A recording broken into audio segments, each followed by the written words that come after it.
श्री कृष्ण का सबसे बड़ा पुत्र था प्रद्युम्न, जिसने रुक्मिणी के गर्भ से जन्म लिया था। प्रद्युम्न कामदेव का अवतार था। कामदेव को एक बार भगवान शिव ने अपना तीसरा नेत्र खोलकर भस्म कर दिया था। देवताओं की प्रार्थना और रति के विलाप से द्रवित होकर कामदेव को जीवनदान तो दे दिया, परंतु उसे उसका शरीर नहीं दे सके। तब कामदेव कुछ काल तक बगैर शरीर के ही जीवित रहा। तारकासुर को वरदान था कि शिव का पुत्र ही उसका वध कर सकता है, क्योंकि तारकासुर यह जानता था कि भगवान शिव की तपस्या तो लाखों युगों तक चलती रहेगी और जब तपस्या से जागेंगे तभी किसी से विवाह करेंगे और फिर तभी उनका पुत्र होगा। सती के भस्म हो जाने के बाद शिवजी तो समाधि में लीन हो गए थे। विष्णु जी ने जब देवताओं को तारकासुर के वध का रहस्य बताया, तब विष्णु जी के कहने पर ही इंद्रदेव नारद जी के साथ मिलकर शिवजी की तपस्या भंग करने का प्रयास करते हैं, परंतु वह ऐसा करने में असफल हो जाते हैं। फिर इंद्रदेव विष्णु का आह्वान करते हैं तो विष्णु जी प्रकट होकर बताते हैं कि उनकी तपस्या को भंग करने का उपाय तो ब्रह्मा जी ही बताएंगे। फिर नारद मुनि के साथ इंद्रदेव ब्रह्मा जी के पास जाते हैं तो ब्रह्मा जी कहते हैं कि उनकी तपस्या भंग करना कठिन है, यदि उनका क्रोध जागृत हो गया तो भयंकर होगा। फिर ब्रह्मा जी देवताओं को शिवजी की तपस्या भंग करने के लिए बताते हैं कि उनमें प्रेम की भावना जागृत करने के लिए तुम कामदेव और रति की सहायता लो।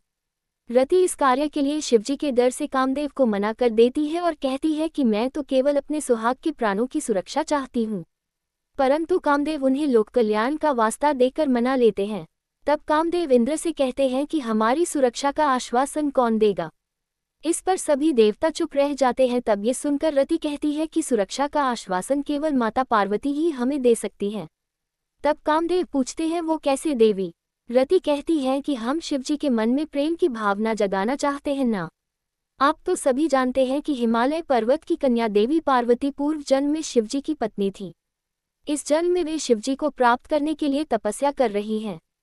शिवजी का विवाह आदिमाता पार्वती से ही होगा, ये विधान तो सभी जानते हैं। तो हम शिवजी के मन में प्रेम भाव जगाने से पहले माता पार्वती से आज्ञा ले तो हम शिवजी की तपस्या भंग करने के आरोप से बच जाएंगे। ये सुनकर इंद्रदेव कहते हैं कि वह देवी आपने अति उत्तम सुझाव दिया, और नारद जी कहते हैं नारायण नारायण। फिर सभी तपस्यारत माता पार्वती के पास जाते हैं। वे सभी तारकासुर के आतंक की बात करके कहते हैं कि महादेव को उनकी तपस्या से आप ही जागृत कर सकती हैं माता पार्वती कहती हैं कि यह मेरे लिए संभव नहीं है। तब इंद्रदेव कहते हैं कि माता यदि आपकी आज्ञा हो तो हम शिवजी की तपस्या भंग करने का प्रयास करें। ये सुनकर माता पार्वती कहती हैं कि बुद्धि भ्रष्ट हो गई है आपकी क्या। महाप्रलय को निमंत्रण देना चाहते हैं और ये भी चाहते हैं कि आत्महत्या के इस कार्य में मैं आपकी सहायता करूं। इतना भी नहीं जानते कि भोलेनाथ की तपस्या भंग करते ही उनके क्रोध का ज्वालामुखी फट पड़ेगा और ना जाने कौन कौन शिवजी के क्रोध के लावे में भस्म हो जाएगा। ये सुनकर सभी चौंक जाते हैं। जय श्री कृष्ण।